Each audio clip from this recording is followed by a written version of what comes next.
també als 135 diputats i diputades, que són els legítims representants del poble de Catalunya. Un fet que hauria de ser de normalitat absoluta es converteix en excepcional a Catalunya, per la fòbia del govern espanyol a la paraula i al diàleg. Puc dir, orgullosa, que no ens hem doblegat, que no hem cedit i que ens hem mantingut ferma en les nostres obligacions, que són les de garantir el debat lliure en aquest Parlament. Vull agrair especialment la valentia i el sentit del deure de l'Anna Simó, de Lluís Guinó, de la Ramona Barrufet, de Lluís Coromines i del Joan Josep Nuet, amb qui compartim la mateixa idea sobre la manera que ha de ser, la manera com ha de comportar-se un Parlament i una mesa. Gràcies a tots ells, gràcies a tots vosaltres, si m'esteu escoltant, per la vostra feina, pels vostres consells i per la vostra empenta. En un Parlament s'ha de poder parlar de tot, de tot. No em cansaré mai de dir-ho.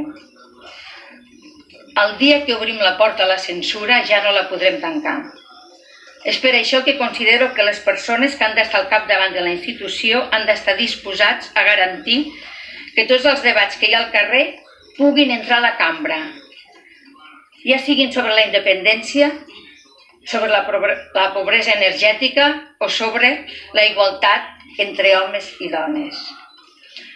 I en aquest sentit els anuncio que no em postularé per a repetir com a presidenta d'aquesta cambra. Considero que he tancat un cicle al capdavant de la institució, en una legislatura que ja es preveia curta però molt intensa.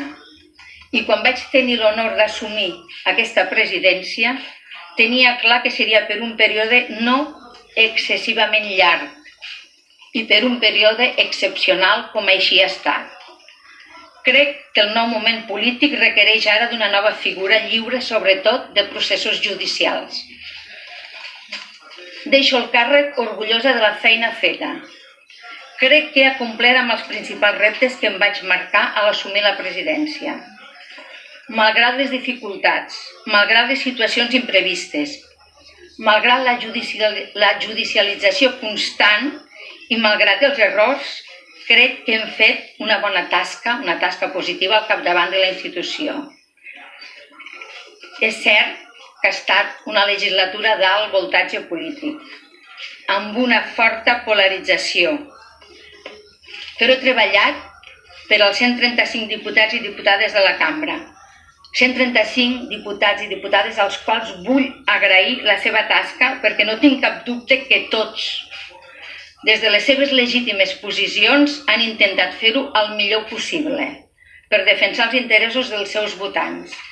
I especialment vull agrair-ho als que fins i tot en els moments de màxima tensió han mantingut el respecte a la institució i a la presidència. I vull agrair molt, moltíssim als treballadors del Parlament, a tots i cadascun d'ells i d'elles, la seva feina incansable en una legislatura difícil. Ells han demostrat la seva increïble professionalitat i han estat a l'alçada de la institució. Moltíssimes gràcies. Ara començo un nou camí de diputada amb una responsabilitat diferent, però amb la mateixa força i amb la mateixa voluntat de servei públic. A nivell personal ha estat un honor. Malgrat els moments difícils, estic molt, molt agraïda pel privilegi d'haver pogut presidir el Parlament del meu país. Deixo la presidència del Parlament, però no abandono la política, en cap cas.